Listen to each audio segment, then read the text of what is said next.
Item 5.02, a presentation on the blueprint for Maryland's future. Dr. Bedell. All right, we are excited to provide an update to the board and to the constituents of this school system on our work towards meeting the requirements of the blueprint for Maryland's future. I do want to say this before we have Matt Stansky and Dr. Shannon Pugh present, is that as a school district, we are fully committed to doing our full due diligence to implement this law. As I've said before, I think one could question some of the intellectual flaws that may exist within it, but the research behind it is phenomenal.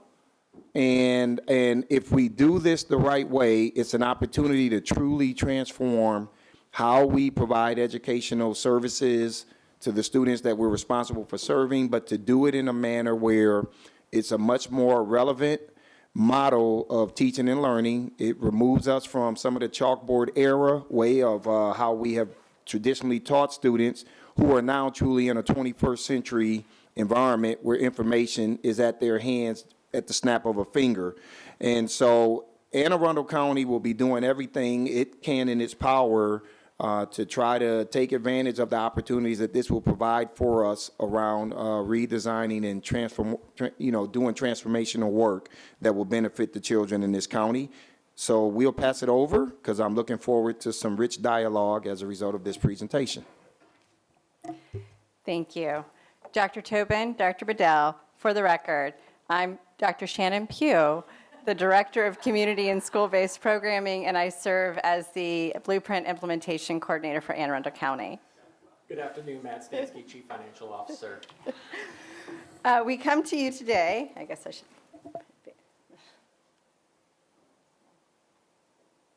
sorry, I have a faulty, there we go. We come to you today to provide an update related to Anne Arundel County's work related to the Blueprint for Maryland's future.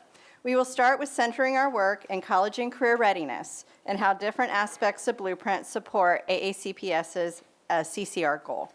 Then, Mr. Stansky will provide a deep dive into the concept of money following the student. We will be stopping between the CCR components and Mr. Stansky's presentation to allow for questions, and then questions, of course, when Mr. Stansky is finished. In Anne Arundel County Public Schools, our college and career readiness blueprint goal is that we will eliminate opportunity gaps and ensure all students, all AACPS students, graduate prepared for college, career, and community. Ultimately, we want our students to graduate with the knowledge and skills to create the world in which they want to live.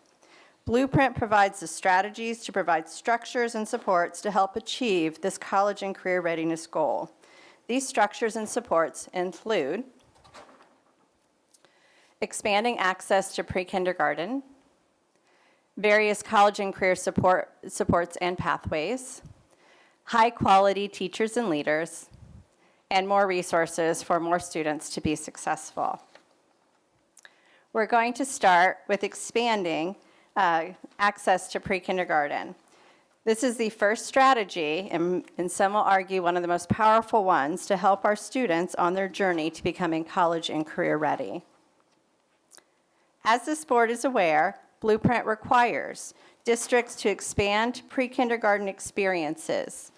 The requirements include that by fiscal year 2026, all Tier 1 and Tier 2 students, 4-year-old students, must receive a seat in pre-kindergarten if their families want one. And by fiscal year 32, this also applies to Tier 1 and Tier 2 3-year-olds as well.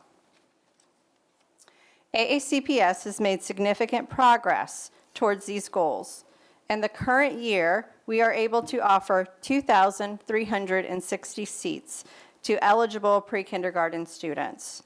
We continue to lead the state in the creation of new pre-K 3-year-old classrooms. This year, due to more demand for eligible 3-year-old families in areas in the county where we had classroom space, we increased this number from 8 to 15. I do want to take just a second to to recognize and add a little bit more explanation for going from 105 classrooms for 4-year-olds to 103. So right now we have classroom spaces in certain places and we have demand in other places. And so when we were not able to, so in places where we had specifically 2 classrooms and we did not have enough demand for 4-year-old seats for the eligible students, we did have a pretty long waiting list for 3-year-olds. So we transitioned 2 of those classrooms into 3-year-old classrooms. So we will, of course, be requesting to continue to expand our pre-K opportunities and seats in the coming year. So under Blueprint, our classrooms go through actually 2 levels of, well, one's accreditation, one's certification. So our classrooms, for individual classrooms, incidentally, individual classrooms teachers, they have to go through 2 levels here. They start off with Maryland accreditation, and then they're able to continue once they receive that onto Excels. And so what you see on the screen is a little bit of a little bit out of date. Somebody whispered to me this morning that we did receive word that 3 more of our schools this week did officially achieve Excels, and so we'll be updating that information. But this is an extremely complex process. It takes a lot of work on the part of the teachers in the schools, so they are certainly to be commended for all their great work that they did to achieve both of those pieces. So Blueprint's aim is to support our youngest learners so that they are more likely to be ready for kindergarten. But the question is, are efforts for providing students from identified student groups more access to pre-kindergarten helping to remove opportunity gap barriers? At the beginning of each school year, teachers administer the kindergarten readiness assessment. The purpose of the assessment is to determine if students are ready to begin kindergarten curriculum, specifically to help the teacher determine what background knowledge, experiences, and skills students are entering with so that they can better support our young learners. AACPS, Maryland, and national data indicates that some student groups are more likely to demonstrate this readiness than others. From the data that we have so far for last year's kindergarten students, they just finished the KRA a couple weeks ago, so we don't have that data set back from MSDE. But what we can see from last year's kindergarten students who participated in a pre-kindergarten program the year before, 21-22, we see that 41.7% of our students who had an AACPS pre-K experience demonstrated kindergarten readiness, and that is compared to 16% or 8, sorry. Sorry, I'm at the point that I can either see far away or see up close, and so just for that piece.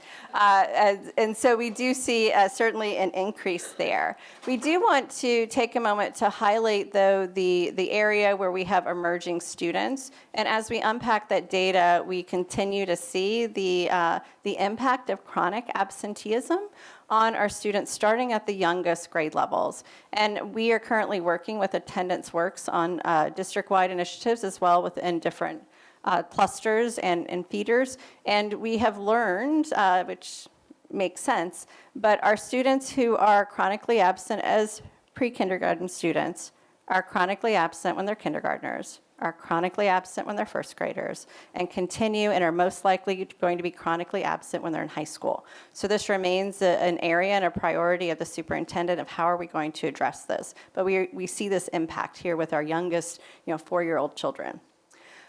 When we received our data, I'm sure we will be very interested, we will be very interested because this year's group of kindergartners is our first group who had both 3-year-old pre-K. We have a cohort of kids who had 3-year-old and 4-year-old. So we look forward to really kind of unpacking that data to see if we see any trends related to that. So very excited about those possibilities and continuing to build on those strengths. As we move forward, we want to share with you updates related to our students' enrollment in different CCR pathways, specifically the data related to increased participation in AP, IB, and dual enrollment.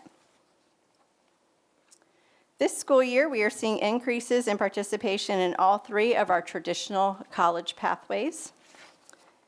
As we look at our increased enrollment in advanced placement, we see an overall increase of 224 students, and those are unique students. Many of them take more than one AP course, that they are enrolled in AP courses this year.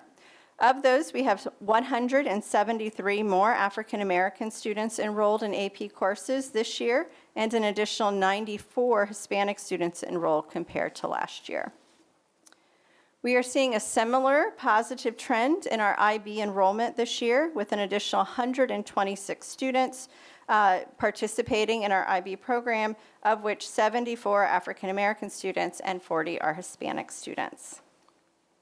The most dramatic changes we see are related to comparing last year's fall enrollment to this year's fall enrollment at the community college. We see an increase in all student groups. We are especially excited to see a pretty substantial increase in the number, almost double there, of students who qualify for free and reduced price meals. This is especially important because we've always supported our students who qualify for this support with tuition assistance for the community college. But we feel that with Blueprint and the emphasis and energy behind some of these opportunities, that students are just more excited and are more likely to take advantage of the thought of having basically free opportunities at the community college. So we're very excited, and especially for that increase. But overall, we had an increase of 797 students participate, or who are currently participating in courses at the community college. We don't have the numbers yet for the spring, but we are expecting to maintain this trend, if not exceed it. As you know, apprenticeships are also a big part of the Blueprint for Maryland's Future. So as of today, we have 189 students participating in apprenticeships here in Anne Arundel County. That keeps us at #1 in the state for the number of students that are participating. I have been assured that before the end of the year, we will be up to 200, so excited for those pieces. Out of curiosity, of our students, 153 are completing apprenticeships at NSA, 21 at the Coast Guard Yard, and 6 at Baltimore Washington Medical Center. We cannot meet our college and career readiness goals for our students without the incredible hard work of our amazing AACPS teachers and other staff. So recruiting and retaining high-quality teachers and leaders is a cornerstone of ensuring CCR readiness. As this board knows, Blueprint allows districts to encourage and support teachers to complete the rigorous National Board certification process. As of today, Anne Arundel County Public Schools has 317 active Unit 1 MBCTs, and there are those in other units as well that you can see on the screen. This number continues to keep AACPS as #2. Sorry, Dr. Bedell, we're still #2 in the state.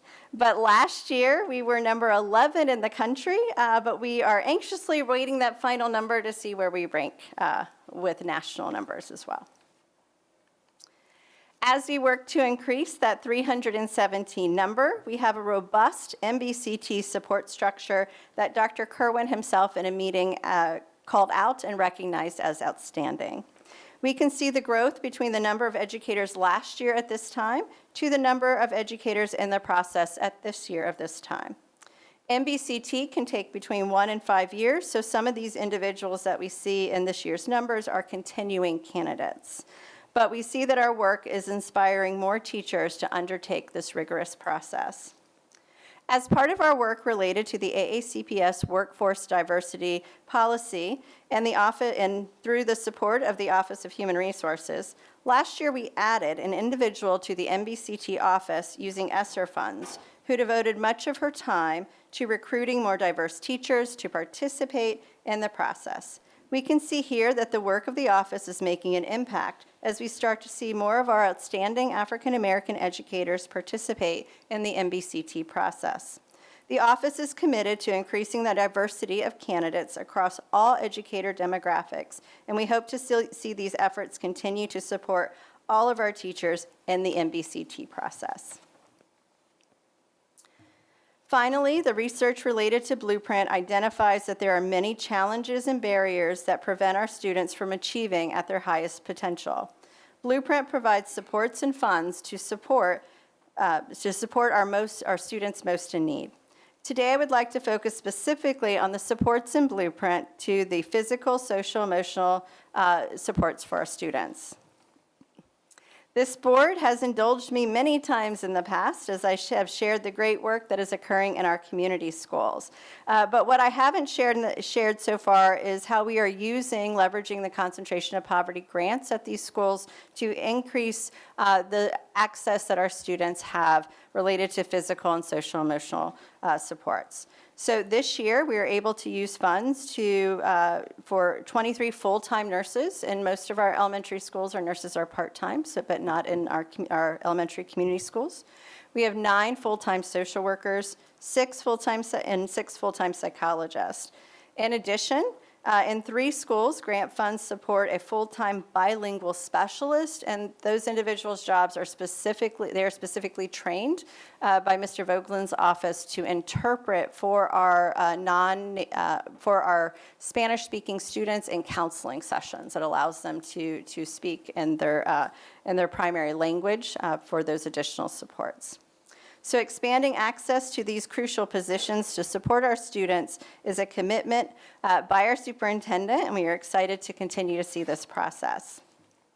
The Concentration of Poverty Grant allows additional supports for students at identified schools. Still, Blueprint also includes a program that is designed to support all students, regardless of school location, who needs behavioral health supports. The Maryland Consortium on Coordinated Community Supports is designed to support this need.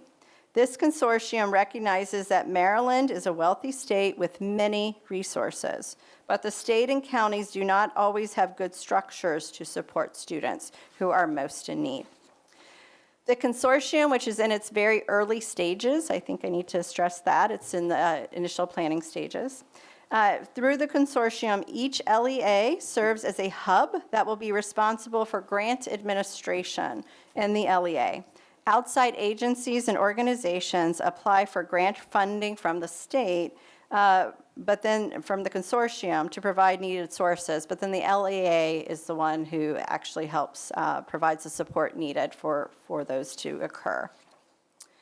As part of the consortium work, each LEA identified their own priorities. In AACPS, we were able to choose priorities that align with the goals and priorities expressed by our superintendent in his post-entry plan. Ensuring the alignment between components of not only that plan, but also within Blueprint and the ongoing work of our strategic plan development is helping to ensure that we are leveraging all resources and supports to meet the needs of our students in their college and career readiness journey. CCR is not a standalone component of the Blueprint. Ensuring the alignment between components of the Blueprint will help ensure that all of the students in Anne Arundel County Public Schools are able to graduate prepared for college, career, and community. So we're going to take a little break at that because that was a lot before we get to Mr. Stansky. So we will certainly entertain any questions that anyone has.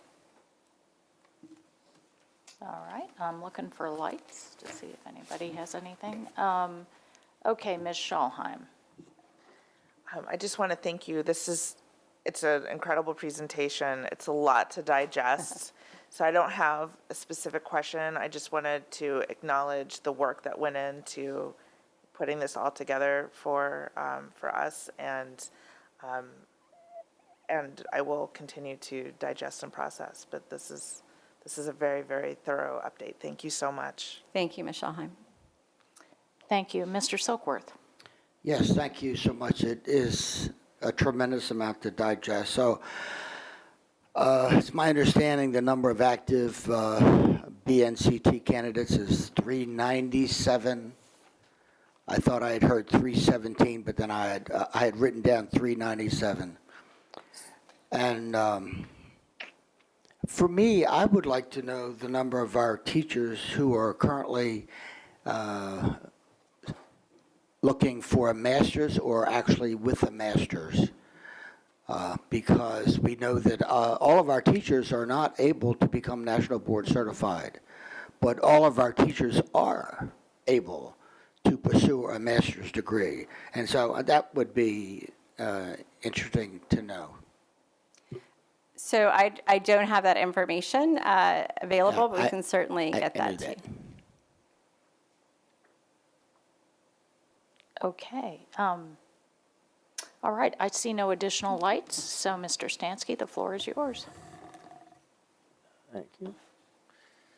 Thank you, Dr. Tobin, Dr. Bedell, members of the board. So we're going to transition now to another section of the blueprint that will have major implications on how our school district operates and school districts around the state operate moving forward. And is this provision in Pillar 5 and accountability around money following the student. And the premise behind it is essentially the state is looking for assurance that the money that certain students are generating are getting to the schools in which those students are educated.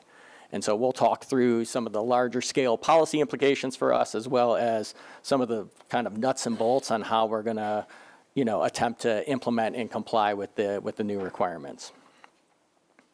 So there are 9 funding sources that are subject to this requirement. I'll walk through each one of them briefly. So the per pupil funding is funding we get for every K through 12 student in the district. The comparable wage index is additional funding we get for being what we would deem a high cost jurisdiction. So jurisdictions that have higher cost of living, there's a recognition from the formulas that it's going to cost you more to do business, and hence there's additional resources that come with that. Compensatory education, this is funding we receive for students who qualify for free and reduced price meals, so that count is taken every fall, and funding is derived from that. English language learners, again, this is funding we receive for students who have been identified for English language learner services. Special education, this is again funding actually from ages 3 all the way to 21 that the district receives for students who have an IEP. Pre-kindergarten students, this is funding we get for our pre-K, which is obviously separate from the per pupil. But for right now, we only receive funding for Tier 1. We will begin to receive funding next fiscal year for Tiers 1 and Tier 2. Transitional supplemental instruction. This is funding the district receives for students who are struggling learners at the earliest grade level. 3rd grade MCAP scores are used to determine that funding by school, and it's then extrapolated through K through 2. This is a program, though, that is sunsetting over the next 2 years, and so that it is something to keep in mind as we begin budget discussions here in a month. College and career readiness, this is simply any student who's identified as college and career ready, the district gets funding for these students as well. And then finally, the concentration of poverty program. This is funding we receive again for schools that have high concentrations of students who qualify for free and reduced price meals. Dr. Pugh alluded to you earlier what some of our schools are using with that funding. So the law is pretty straightforward. I went too fast, in that for 8 of these programs, it requires that the district show that it's spending at least 75% of dollars allocated for each one of these programs to the schools in which the students are enrolled. With one exception, the concentration of poverty, that threshold is actually 100%. And just so you have a good framework of fact, currently in our fiscal 24 budget, about 85% of our general fund budget and revenue falls into one of these 9 buckets. So we now only have about 15% of our budget that is sort of used as we see fit. And as the blueprint ramps up in the second part of the decade, that percentage is just only going to get smaller. So we're going to talk about how we used to get money, and then we'll talk about and how we are allowed to use it, and then we'll talk about what the new requirements are moving forward. So obviously, before Blueprint, there was another education reform legislation in Maryland. It was called the Bridge to Excellence Act. And again, this was an opportunity for the state and counties to infuse new money into school districts. But the big difference here is it allowed much greater flexibility for local boards of education, county governments, to use the money as they saw fit for their district. And the accountability measure was really there on the outcome metrics for student achievement, right? So the working theory was we'll give you these resources, you spend them how you see fit, you give us a plan on as to how you're going to spend them, how you're going to implement programs, but at the end of the day, we're going to hold you accountable based on student outcomes. So on the state side, we'd run 4 main formulas. They were all wealth equalized. We'll talk about wealth equalization in a minute. Obviously, high level, this is wealthy counties get less state money, poorer counties get more state money. So that would come into the district. Then obviously from county resources, we would have the maintenance of effort law, right? And so the maintenance of effort calculation would be done, and then counties could determine to exceed that number or not. That would all also then come to the district, and it would all come into one big sort of pot of money to then be distributed through the budget process. And state law outlined, we have 15 state categories that you're all very familiar with, that we had to budget in. We would send our budget to the county. They would, either fund it or fund part of it.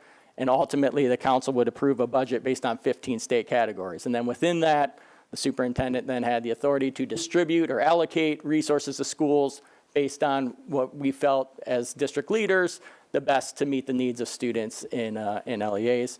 We would report to MSDE on how we've budgeted in these 15 state categories, and again, the accountability metrics were centered around the Bridge to Excellence plans with outcome measures for students.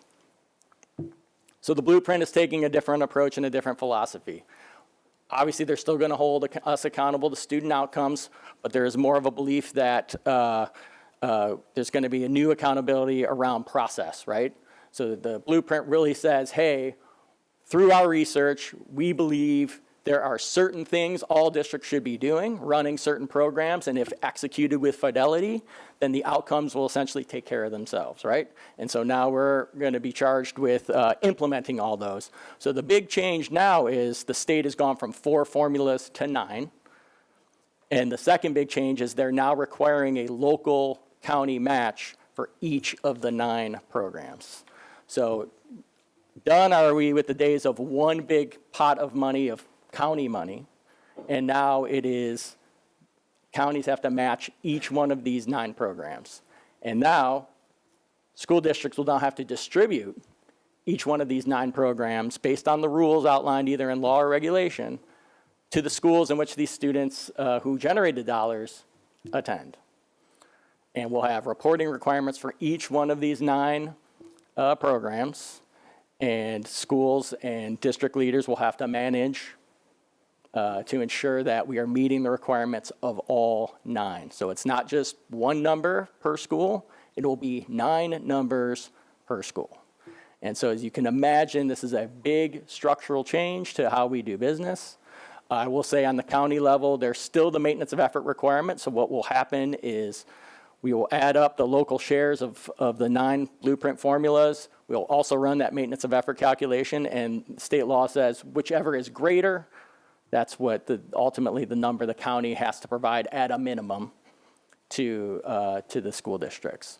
But at some point, as we phase this in, it is anticipated that maintenance of effort will go away, and that local share will just be the dominant calculation for school districts in Maryland. So we've talked about wealth equalization, and I thought, I can't take credit for this slide. This is my colleague in St. Mary's County, but this is a great example of what wealth equalization actually means. So there's been a lot of narrative around National Board Certified teachers, and that, quote, the state pays $10,000 for every National Board Certified teacher. That is not the case. The law requires that there's a $10,000 salary enhancement be paid to teachers who qualify, but that there's a state and local split.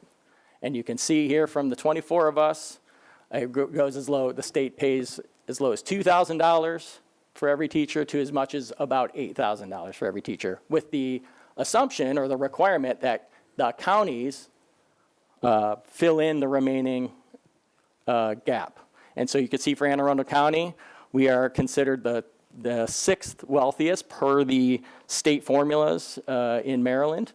Those state formulas, you take your property tax base and your income tax base and you divide it by the number of students you serve, and it comes up with a per student wealth number compared against the state. So we are deemed the 6th wealthiest. So as you can see, For our national board program, we are only receiving roughly $3,500 per teacher that qualifies. So that means the expectation is the county government or the local school system is filling in that other gap of $6,500. So where are we with the timeline? So per state law, we are supposed to receive two things from MSDE. The first is a new reporting system. I'm happy to report that today we are beginning to test the new reporting system from MSDE. But the second is an updated financial reporting manual. This is the guide that all 24 of us use to ensure we're in compliance with all federal and state reporting requirements when it comes to K-12 finance. That manual has not been updated, so we are behind.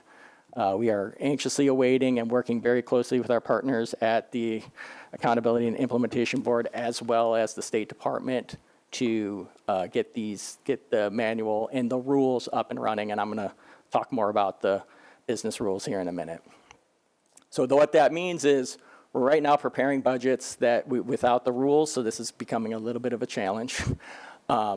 But we're also, we're going to finalize our enrollment projections by the end of the calendar year, and we're going to begin to draft our allocation models to schools here in the winter. But we need these rules to really determine if we're complying with the law. But I think we have enough to know that we're going to have to make some changes to our allocation models to meet not only the spirit but the legal intent of the law.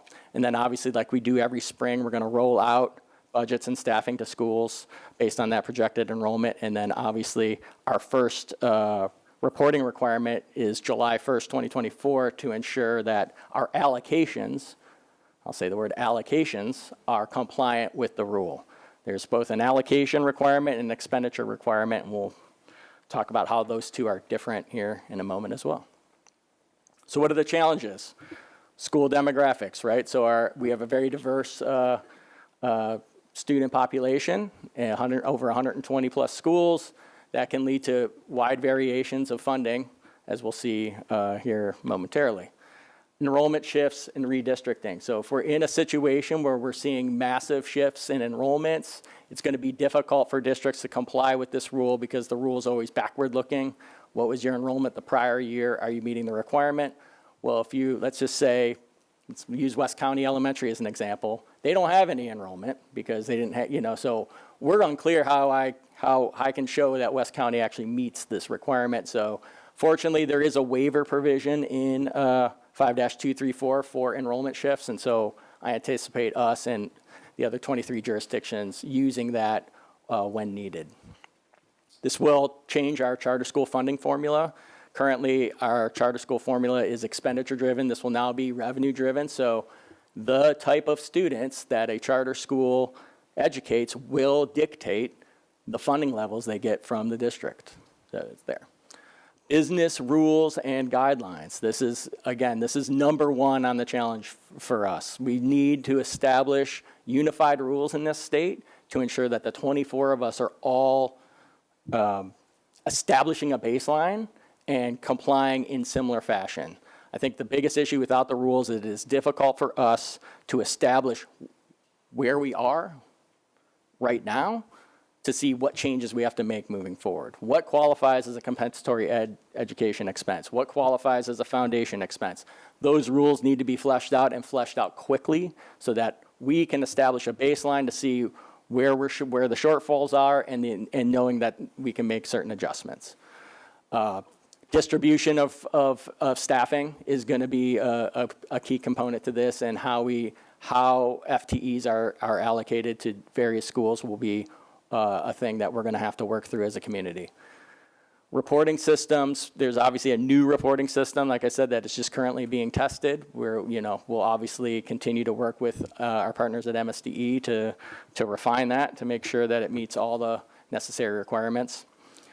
This is, won't speak too much on this, but the workload on finance, IT, and HR staffs has already been tremendous and will continue to grow as these requirements take place.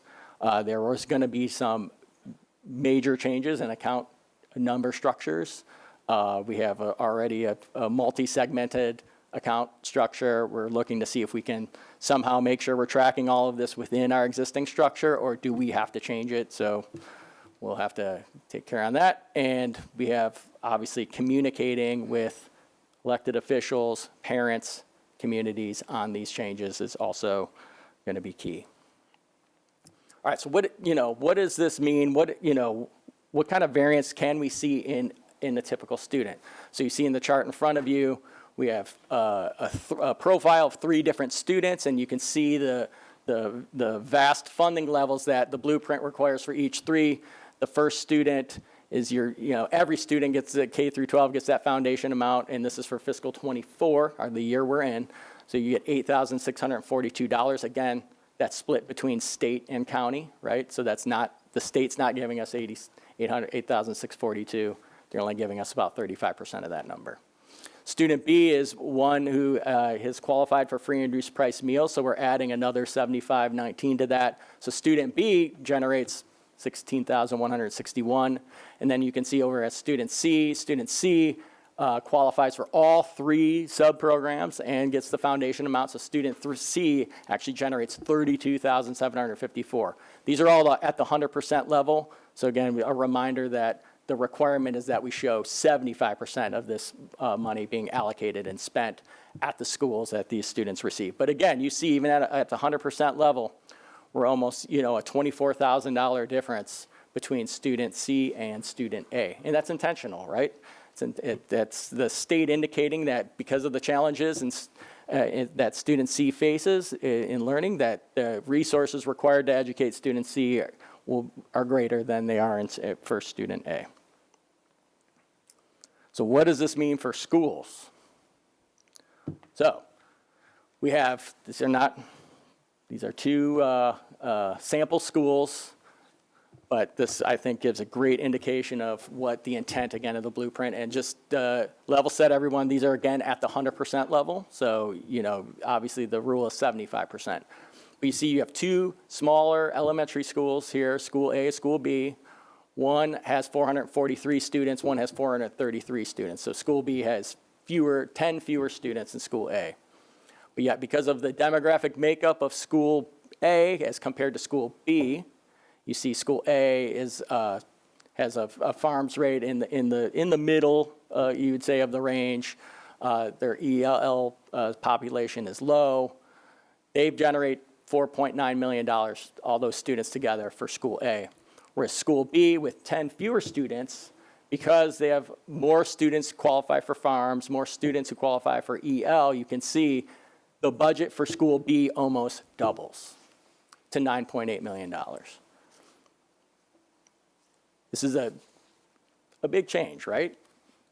Now, I will say Anne Arundel County Public Schools has done a great job of differentiating staffing over the years, and this goes back to the business rules.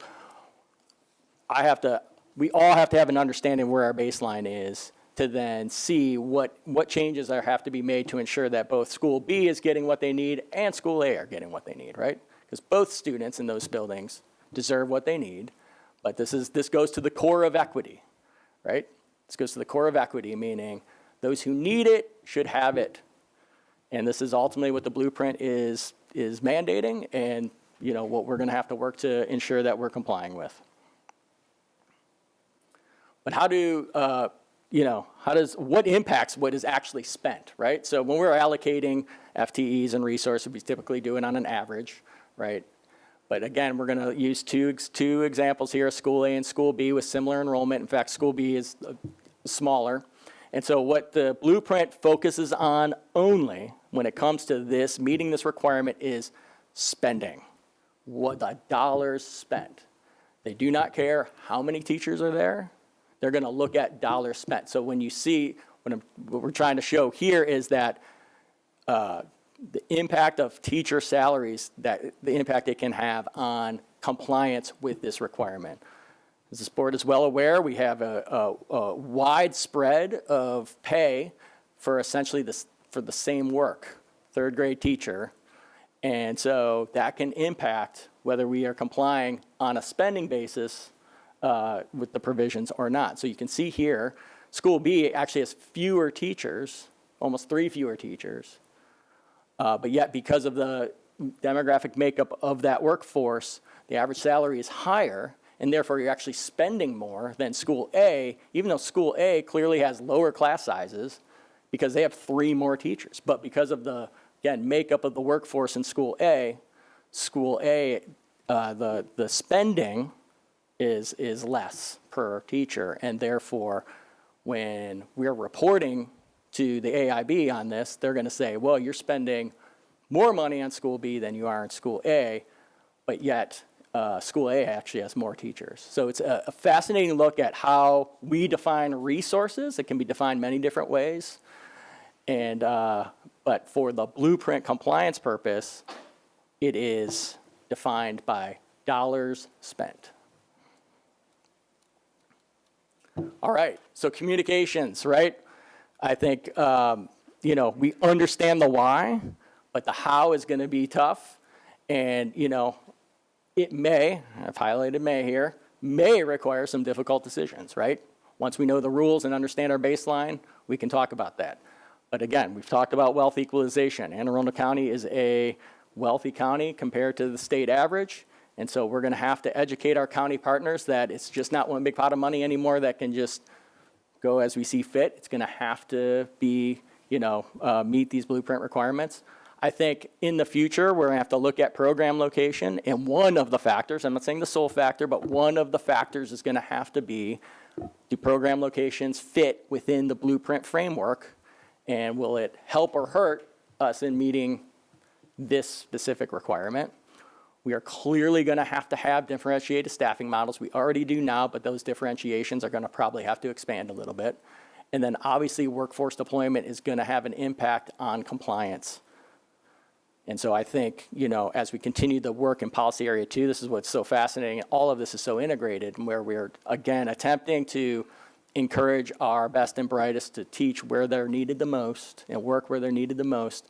I think this, this ties in well with what we saw on the previous slide, where, teacher salaries and spending will have an impact on compliance in this provision for sure. So with that, Dr. Tobin, I know it's a lot, but happy to do my best to answer any questions that you all might have. Thank you, Mr. Stansky. There are lots of lights. I hope I sure get there them are. in the appropriate order. So I believe Ms. Ellis was first. Thank you. Thank you both for the presentation, very thorough. I feel like I have a good understanding of where we're going. So I've always thought it made sense for dollars to follow the students, right? But Mr.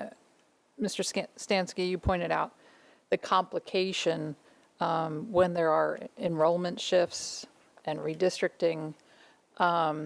This is one of, I'm sure, countless examples over the next couple of years of what will probably be sort of unintended consequences. But so I'm going to ask you what I asked you recently before, which is this bringing to light some things we need to be working right now with our legislators on to clean some things up?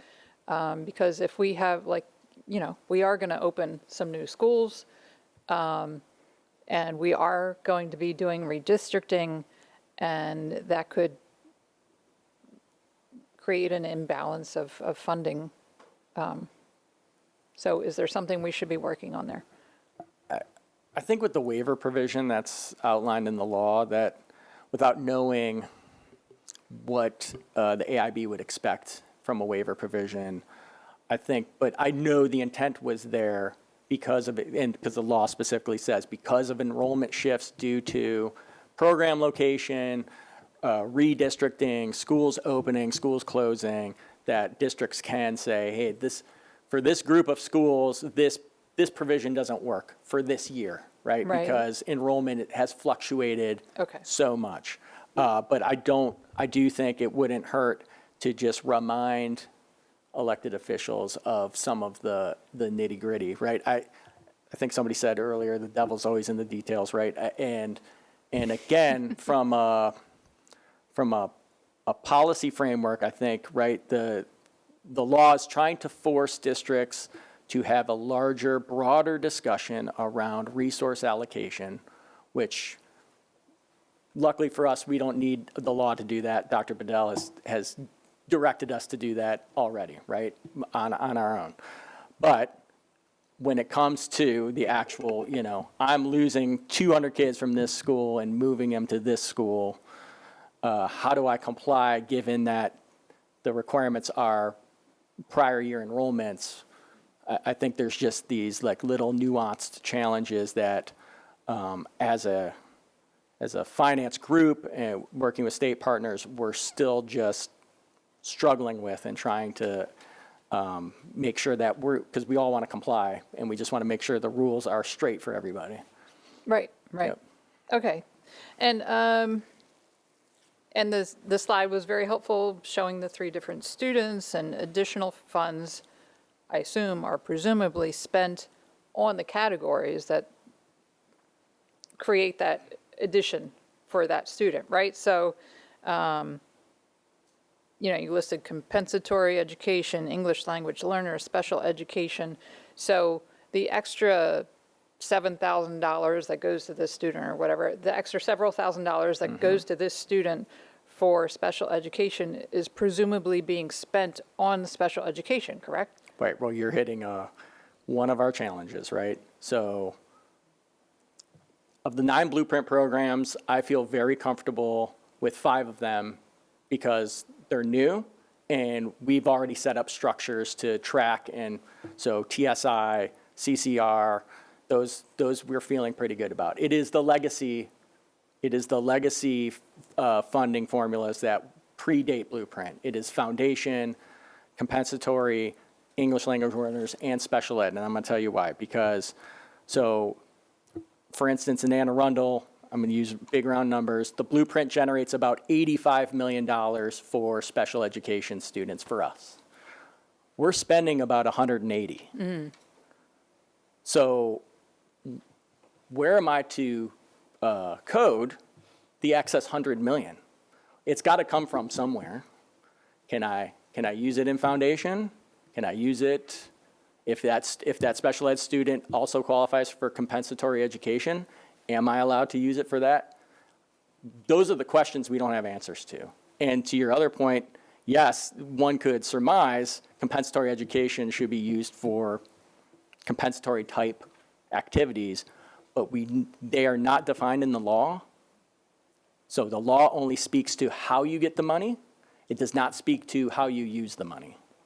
And Okay. so we are working diligently, and we would like, I'll just say, as much flexibility as possible for us to determine how to best use that money.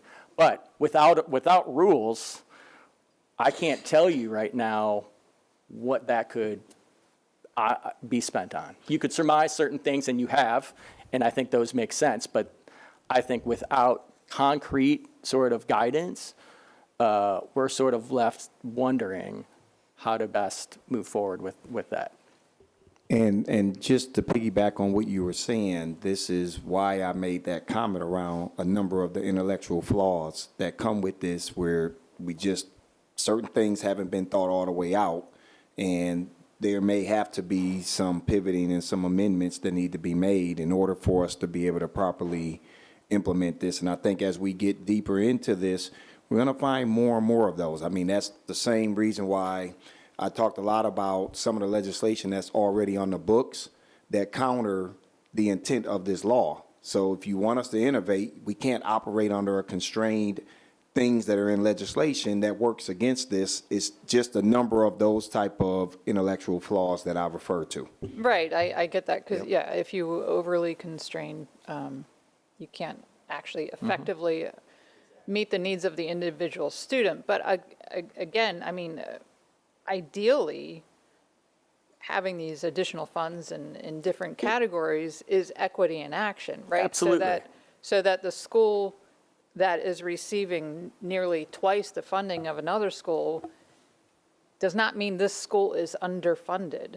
It means they are receiving the education that they need. And so all those additional dollars at this school are going towards these services. Correct. You're absolutely right. I mean, that's part of something I shared with the team earlier this morning around making sure that there is accountability around the type of support programs or the support staff that we're putting in to align with these resources so that we truly understand, are we getting a return on that investment? And we're not just throwing, solutions at this money that we received, and it's just kind of being thrown and hoping that we figure out what's the best road to take. And so I think that's part of the work that we're going to have to do from a program evaluation standpoint through our research and accountability division to make sure that whatever we're doing, the money is doing what it was intended to do, and that we can clearly pinpoint to this community that we're getting, hopefully, the results that this legislation was intended to provide with these additional resources. All right, thank you. Thank you. I believe Ms. Frank was next. Awesome, thank you.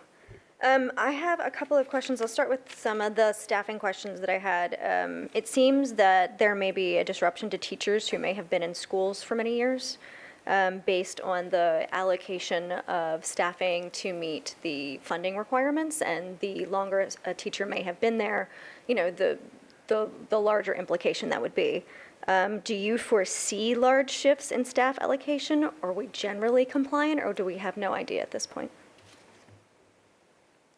Again, I think it's hard for me to answer that without having a baseline. I think what I'll say is we'll see some FTE shifts, right? Meaning positions. What happens to people? I think that's a much larger conversation that I think all districts will end up eventually having. I don't see that initially taking place, but I think it will largely depend on what career ladder looks like and whether that career ladder incentivizes teachers to go to hard-to-staff schools. But it is one that we're going to have to grapple with over the next 3 to 5 years. And just to, once again, I'll be doing a lot of this because part of what we're going to discuss as superintendents is some of the questions that you're bringing up. I'm happy that we are having this discussion today because we're in Ocean City the next couple of days where we will be spending a lot of time unpacking this. They've already asked several superintendents to talk about what these implications will look like in their system, and there are just some unknowns around how staffing would get moved around, but hopefully I'll have a better understanding of what other people are thinking and as a result of the this conference that we're going to be doing over the next 2 days. Yeah, I think I can feel confident saying this. I don't think the blueprint ever intended for Dr. Bedell to be transferring teachers to various schools. I think what it intended was, what they saw in the research was, junior teachers are concentrated in high-need schools. What strategies are you deploying to diversify the workforce in those schools to get more, not just all your new teachers concentrated in one or two schools, but you have a good diverse of experience, race, and gender in all your buildings. And I think that's really the sort of 50,000 foot policy intent. Again, though, the implementation is the devil's in the details. But Ms. right? Frank, I think we also have to just take into consideration, I'm just going to put back on my hat as a former principal. I don't want you on my campus if you don't want to be there. So part of, I think we have to be very careful and very intentional in how we go about doing this, because if people don't have a vested buy-in to being there, this is all going to work against us, right? Mm-hmm. Sometimes the saying of, all money is not good money is true. And so you don't want to be in a situation where you're forcing people, but I think the intent of the law was to try to incentivize people that have these qualities and these qualifications to come into some of our schools where we really need board-certified teachers. And I used this example not too long ago when we did a visit, I believe it was at Meade Middle School.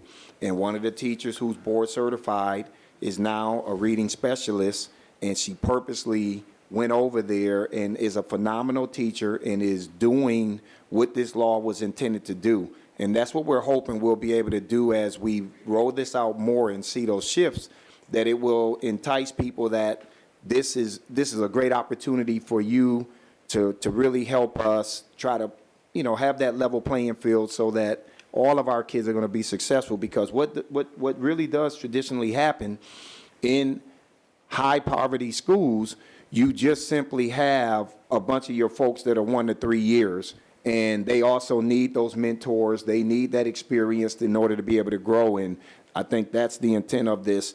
But I can assure you, we don't want to be in a situation where we're having to force people to go, because ultimately they'll choose to either stay or leave the school district. So that's my assurance. We will look at that and everything that we do. And I think there will be a good share of people in this district when this is all rolled out. They see the strategic plan, they see the alignment, they understand where we're going. I think it will be some authentic buy-in to wanting to really help the system as a whole.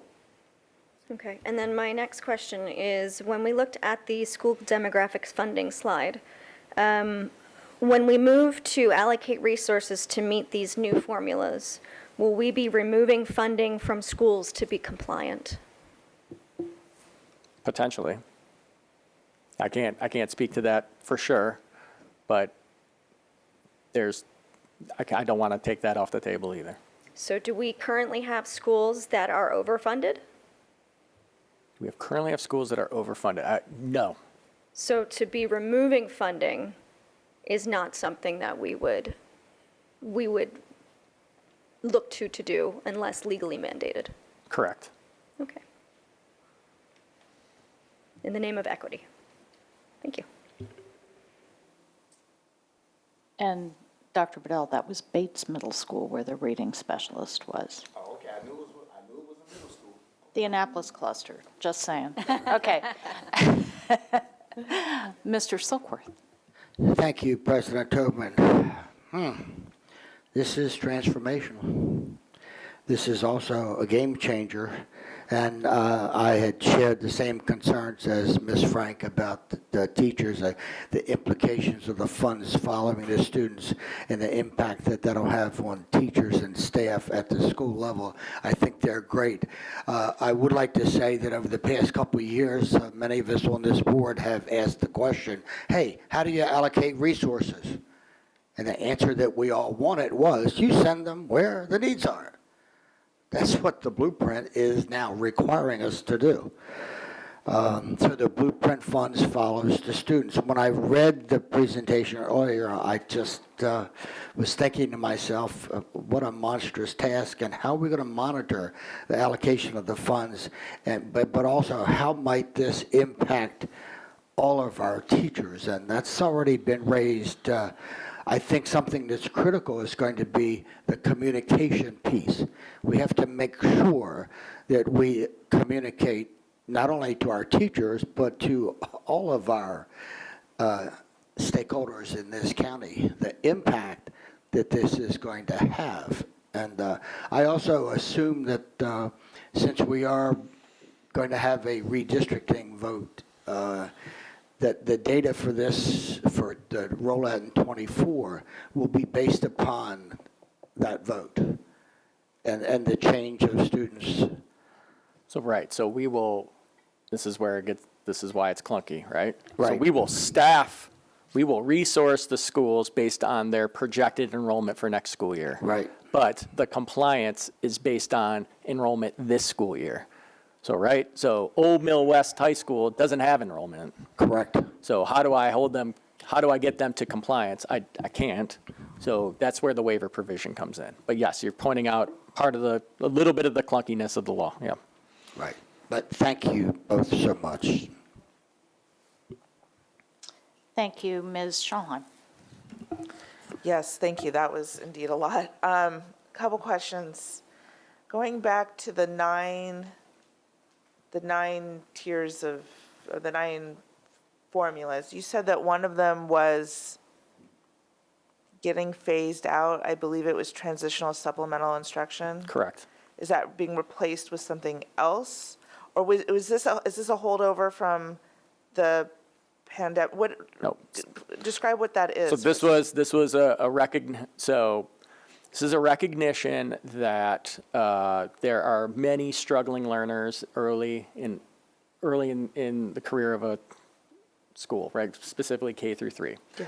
There was a working theory amongst commissioners, going back to the Kerwin Commission now, that there's an over-identification of special education, and that part of the reason there's an over-identification is because there's really a cohort of students that are just struggling learners, that really, they don't have a disability, they're just struggling learners, and that districts traditionally just, issued an IEP, whereas between expanding pre-K and then putting in this program, which essentially mandates 4-to-1 tutoring, K through 3, that's what it is, you would reduce the need for special education services, thus saving money, and that over time, because of the pre-K expansion, the TSI program would be less needed, and then there's also increase in your foundation funding as well in the out years that then once you have the career ladder in place,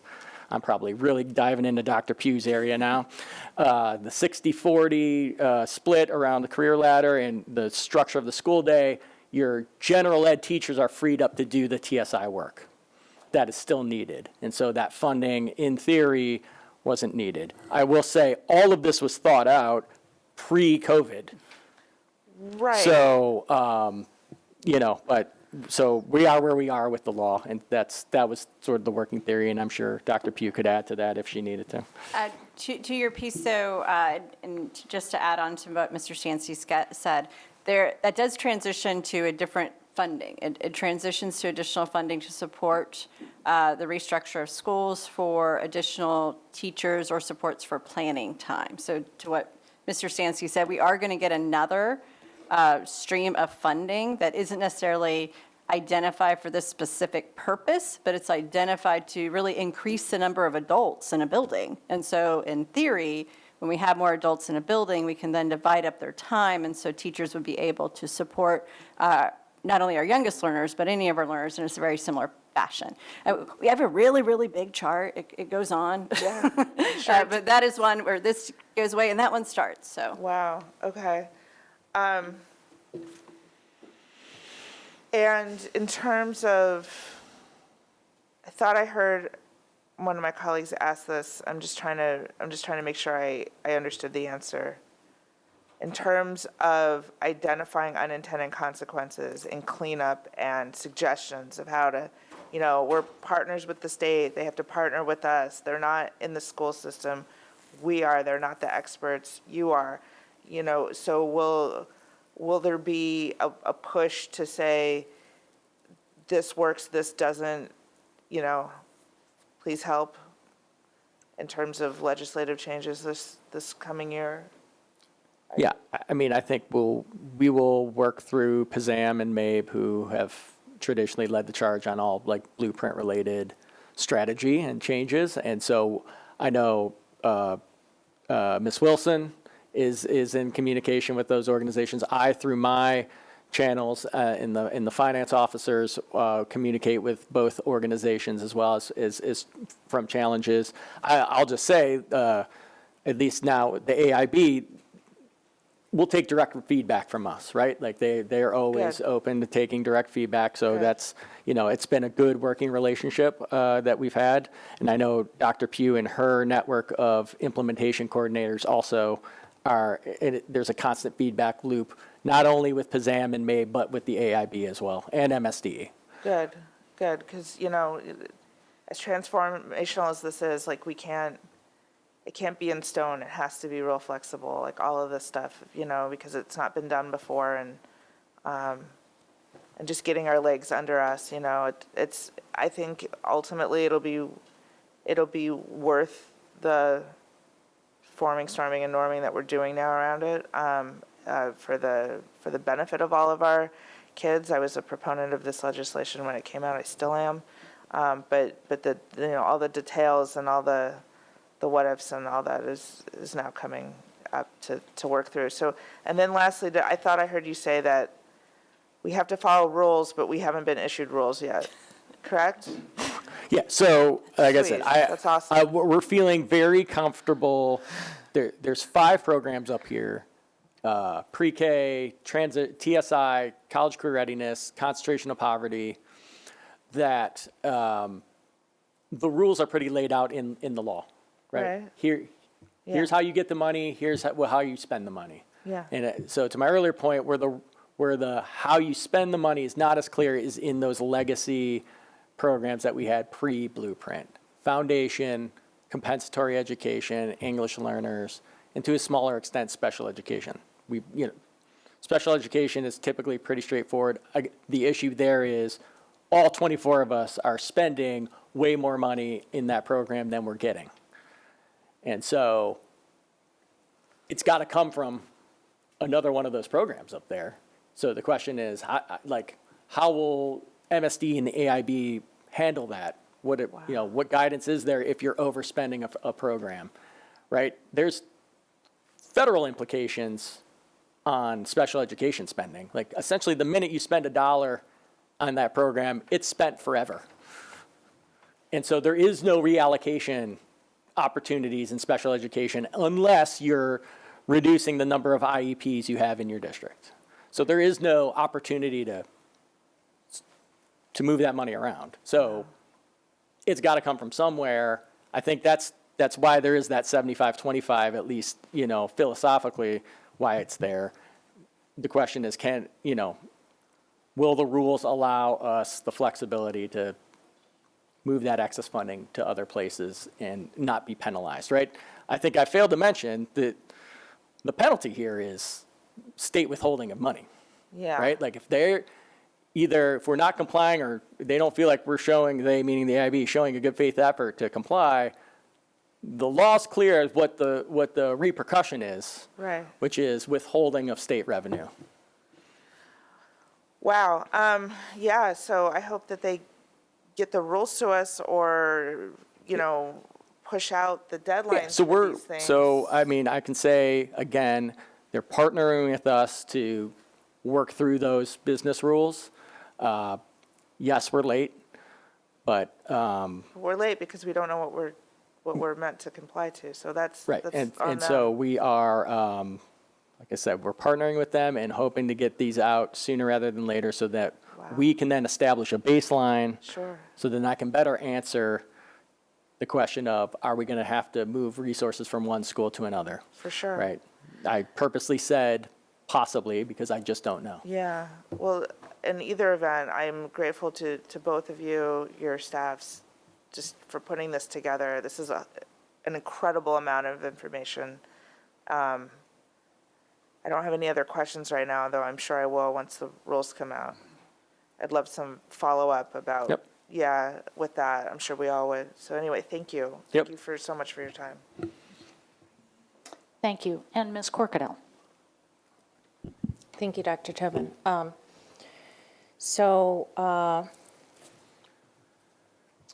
My questions, I think the most important, I do want to note that this duplicative reporting thing, I would be curious to see at the end, after they develop the rules and everything else, of how many additional FTEs we're having to take on as a district in order to comply and all that duplicity. So hopefully we'll be making some inroads on that. But I wanted to discuss the non-community schools, the schools that don't meet the muster to get the additional funding, but have a proportionate amount of children with needs. And our rural zip codes, I think, are the most vulnerable to this. And as the representative of the largest swatch of it, I do feel compelled to flesh out just a little bit. If I'm understanding this, we're going to be, there's a quantitative value to it, yet the students, in order to get those wraparound services, it sounds like we're going to run out of resources before we get to, in order to, support all of them right away. So is there discussion of the state either modifying the criteria by which they would be giving us some funding to match, or when we get into there, like, in other words, what percentage of those needs that we should already be addressing, of course, is going to need that local only? In other words, we're going to be on our own from a percentage. So when I look at like Lothian, Tracy's, Edgewater in particular, those three in my district, for example, it doesn't look like they're qualifying or ever would qualify because of the way the population comes in, not because there's not a large quantity of need, nor, and they do have a large concentration of poverty, yet it is not being reflected in the farm reports and some of the others. So is there going to be some readdress or as to the state providing those types of funding, or are we really going to have to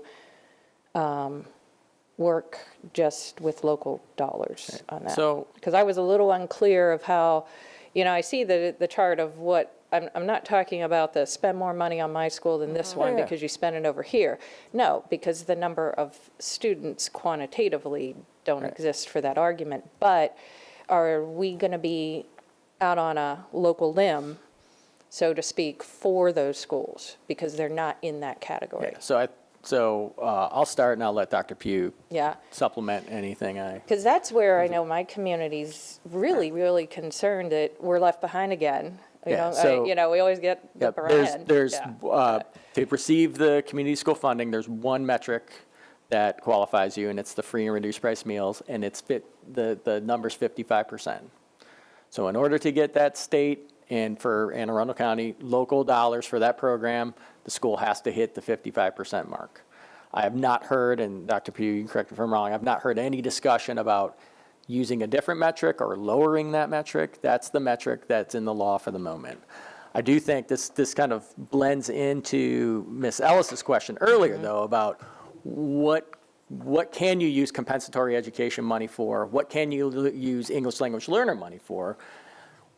Do social emotional wraparound services qualify in those categories? I would argue yes.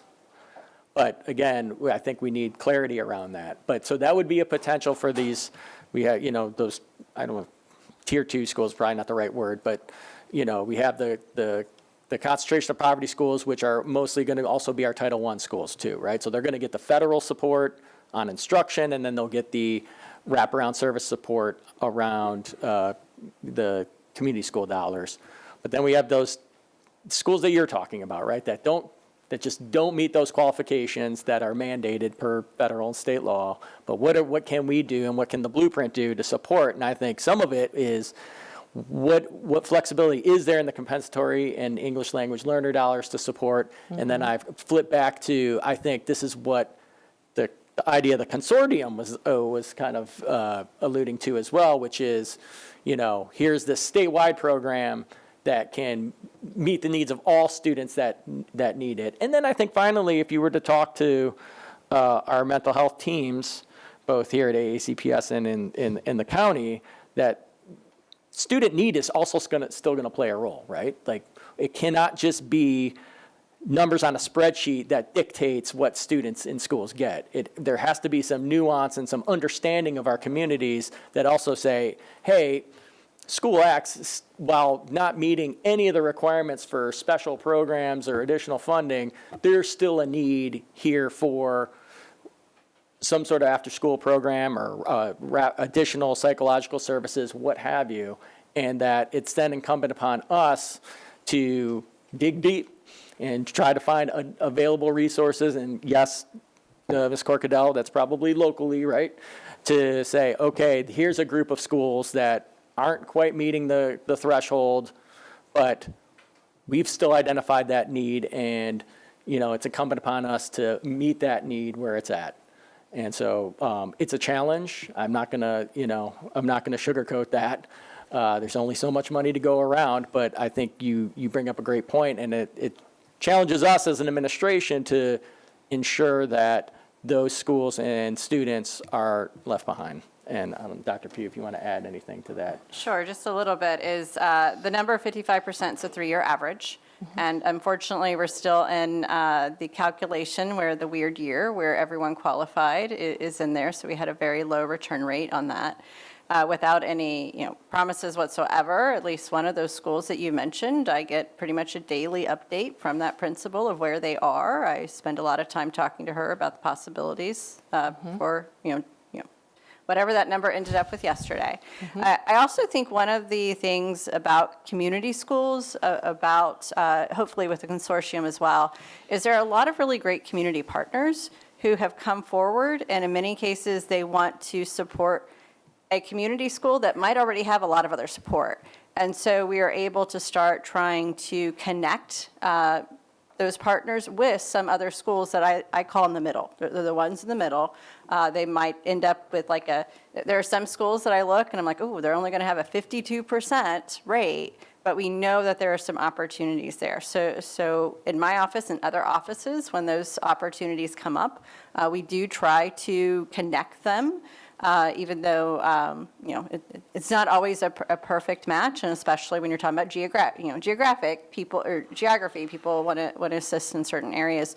But there is certainly a lot of energy and buzz around South County, specifically 2 of the schools that you mentioned right there. So no promises, but they are certainly heavy on my heart. Mr. Stansky is probably tired of me asking for certain, we got buses to one of those for some after-school programs through generosity over here for a school that's not a community school. So my office worked really hard to try to get those opportunities for one of those schools for after-school programming this fall.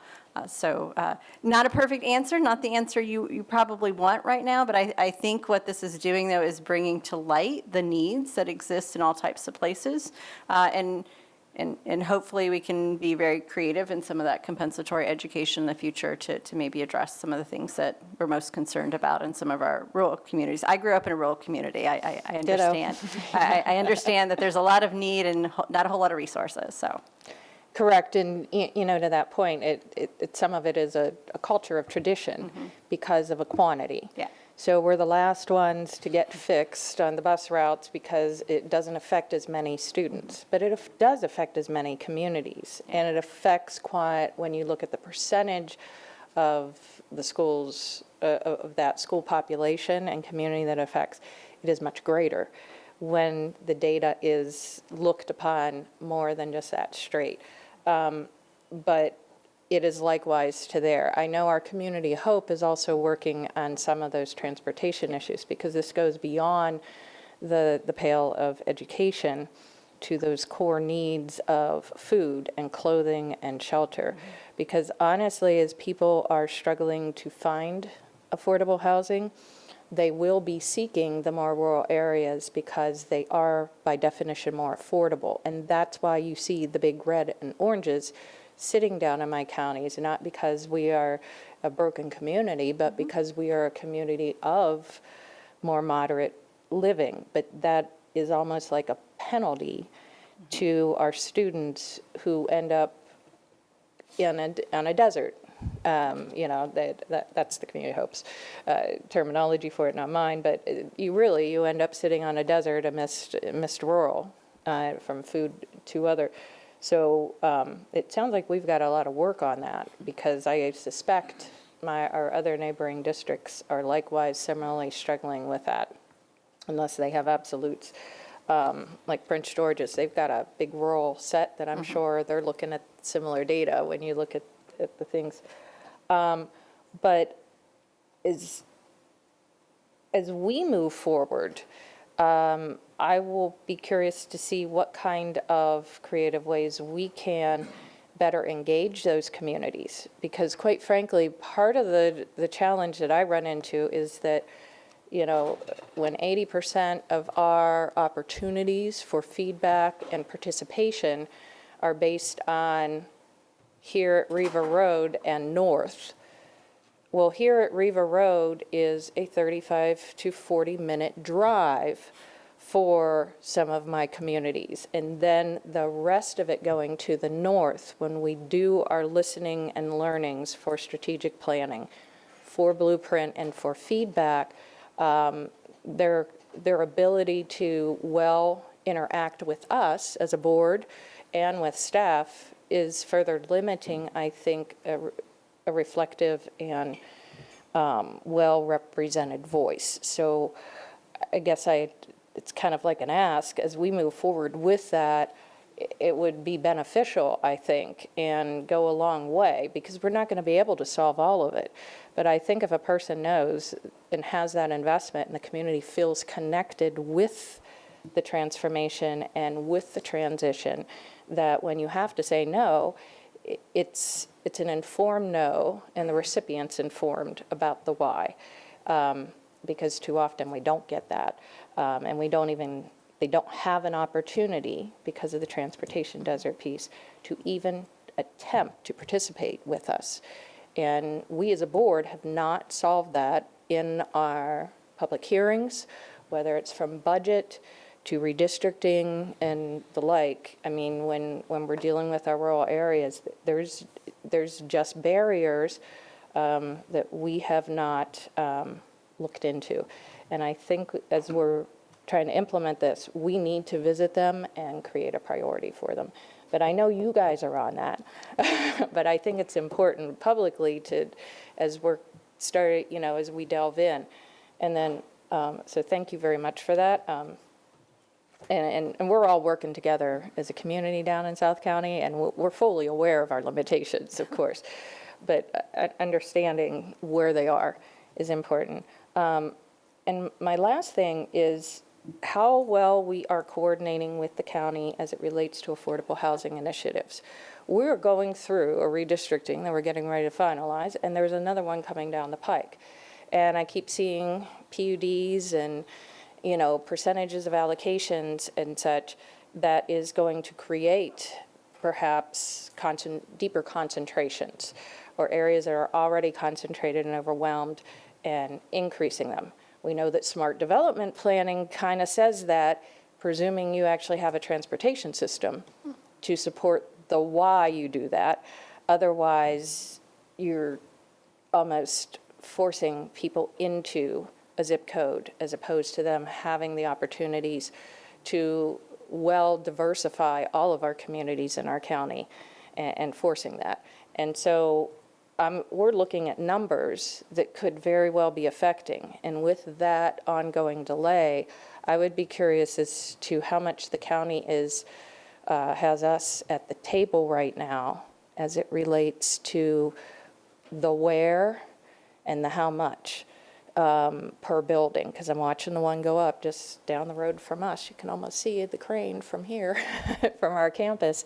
And there's going to be more. And that's not a bad thing. Watch Apple's an example of it, where they used it, and it was something that the developer wanted to do, not a mandate and requirement, of course, at the time, and piloted and demonstrated we can do it well. So I'm wondering, how coordinated are we?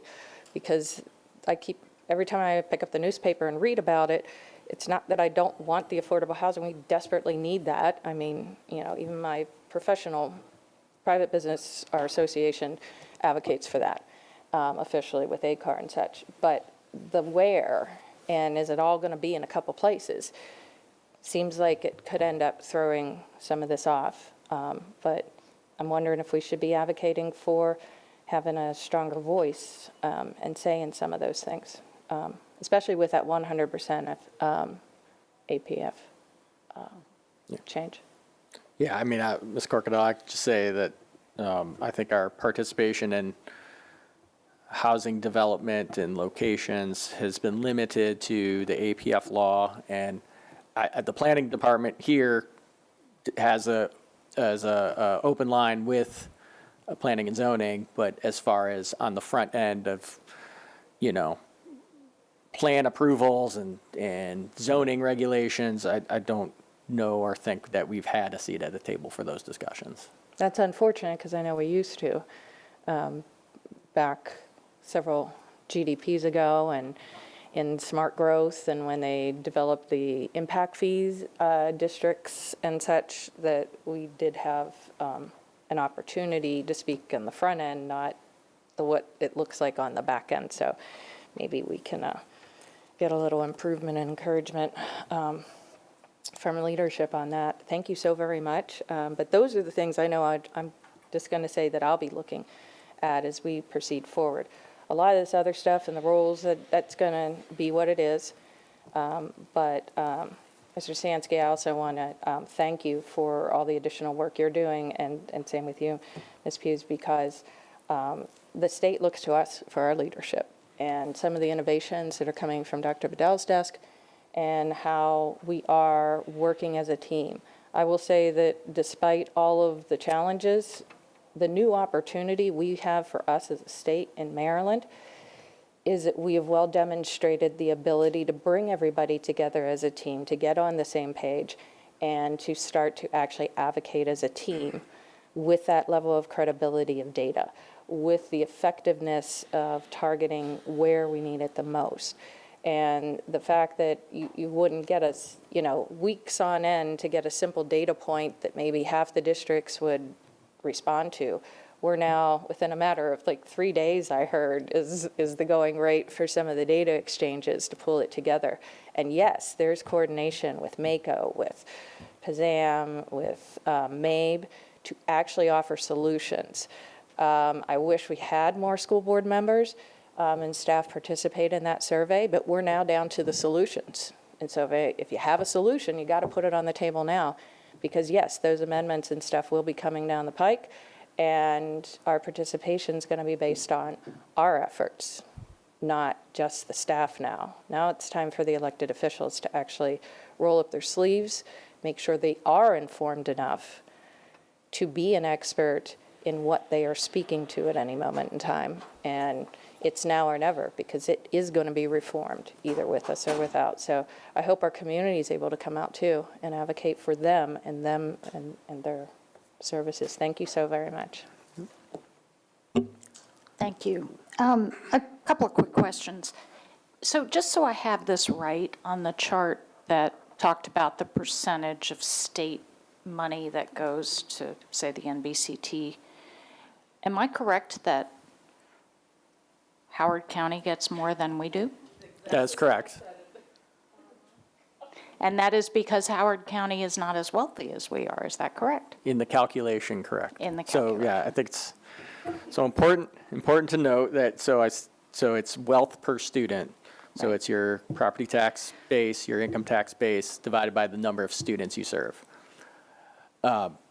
Given our tax base, I think the wealth formulas assume we are going to be educating more students than we do. Because obviously we know we have a pretty expansive network of private schools in Anne Arundel County. And so we are not educating as many students as the formulas would contemplate. Would project, Would right. project. And so that makes us wealthier versus Howard, who does not have that expansive network. So so their denominator is higher, and hence therefore making them quote unquote less wealthy than Anne Arundel County. So it's kind of one of those unique, and I think it's again important to note, I try to do this every time we talk about this, it's not what the actual rate of the tax is, it's your ability as a county to pay. So it does pay, not take right. into account that our tax rates are lower than right. everybody else's as well. It just says, hey, here's your base, here's the number of students you're serving, you have the capacity to do X, so we're only going to give you Y. And so, yes, according to those calculations, Howard County is less wealthy than Anne Arundel County. Well, it's an interesting cycle because the perception is, many people move to Howard County for the school system, right? And people move here for the school system too, but it has long had that reputation. And so it's an interesting outcome of putting a lot of emphasis on your school system in a county, that there's an odd sort of payoff here. But anyway, so I also wanted to go back to a couple of points that were raised, but also in reference to what I think is my understanding of the sort of 50,000-foot policy aim of legislation like this. I mean, a lot of emphasis here is on the early years, right? It's my understanding that that's really one of the major shifts of Blueprint, is to really put that money up front, so to speak. And that's the pre-K 3 and pre-K 4 and the just the supports that are there to ensure that children get a good start. And, you know, the reason for that is that will set children up for success better. But there's also a fiscal aspect of that too, which is, you know, as we talk about these allocations and the money that is going into the allocations, and by the way, those allocations aren't everything, right? We still have to keep doing all the things that we're doing. So, you know, that's part of it too. But the implication of this down the road is you're not spending money on a juvenile facility, right? And the return on investment, making sure you've got pre-K 3 and pre-K 4, in my opinion, and I think in the opinions of the legislators and the researchers, is way more than when you spend money on the back end. Correct. And so I think it's worth noting that what is rolled into a lot of these costs is what's not being paid later. And I just think it's worth noting that you're going to pay somewhere. The idea that there aren't costs to preparing children to compete in this world, we're not living in a world of the free school. We're not living in a one-room schoolhouse where what they needed were slates and, you know, memorization. We're living in a different world. And so those costs are real. And this is all benchmarked on the successful international systems that have prepared students well to live a life. And so, you know, that's the hard part of the finances, is to also think about what you're not going to be spending, assuming everything's done and monitored the way it should be. And, you know, I think that was Ms. Ellis's point too, that, you know, these allocations, when you see quote unquote more money go for a student, it's because that's where that money will be spent. And so, you know, I know that's not something that necessarily gets rolled into the numbers you present to us. They can't be, but that is part of the structure, it seems to I me. do want to say that I'm really glad you said that, because I've received some feedback on this presentation from others, and the why can get lost, like why we're doing this. Yeah. In my attempt to be transparent as to what has to happen for us to do this, Sure. the why can get lost. I've tried as I've given this presentation more and more to circle back to the why we're doing it, because that's vitally important. But I'm glad you brought that up, because I think all of the struggle and the, you know, talk of rules and how we do X, Y, and Z is all for this sort of greater purpose, which is getting resources to where they're needed the most. But I also think that we have to be honest with people on what we have to do to get there. Yep. And so I'm just glad you made that comment, because I think at times this presentation, that message can get lost. So thank you. And if I can just add a little bit on that. So as Blueprint implementation coordinators, we are trying to be a little bit more deliberate about, I don't know if you noticed, but in the past I would go, Pillar 1, Pillar 2, Pillar 3. And then we talked about by the time you get to Pillar 3, people are asleep, right? Yeah. And, but that's really the center of it, is that college career readiness to all Yeah. those pieces.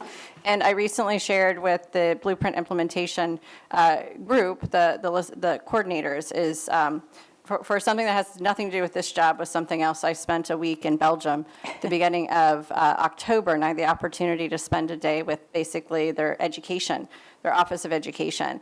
And I came back and I said, and Rachel Heiss was very excited because I was like, okay, this is hard, but I was just in a place where they have 2- and 3-year-olds in buildings with the idea of that structured piece and support from the very beginning. Moving forward, everything is aligned. I was with teachers as they had these incredible structures and parts of their day that they were able to do these amazing things. And I was like, I need to remember that, not because that's necessarily the perfect system that we want to create, but it's just, this is what this started as. Let's look at international systems, other systems in the United States, wherever they happen to be, and ask, why haven't reforms worked in the United States before? And what is so powerful about what the Kerwin Commission did is they then, as they heard, oh, you can't do that in the United States because you can't do that, it all came down to structures.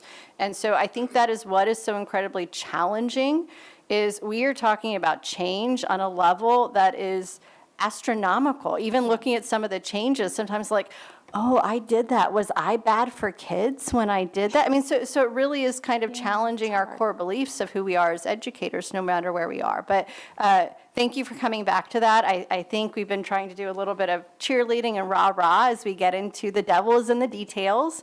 And this is going to be expensive, but to not do this, we are also setting up our economy for not having the graduates that we need in order to do amazing things in the 21st century. So they are able to really create these worlds that they're going to thrive in. They're going to have the families that they want and how they can support them. And ultimately, I'm a social studies person. It's all about civic life. It's all about ultimately I can help create the community that I want to be a part of and all of that. And it comes down to rethinking education that we have not been brave enough to do because of all this, ooh, we can't change that because we've done it since 1928, and I'm not exaggerating. There are things that we do that are left over from that piece. So thank you for that, and thank you for giving me a second to do that. Well, I appreciate it, and like my colleagues, I appreciate the work both of you have done, and I'll just say there was a terrific story in the local paper, I think Monday,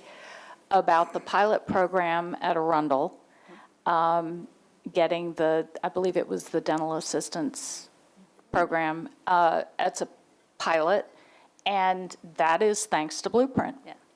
And I think those are things that, give us a glimmer of what is possible here. So thank you both for your extraordinary work.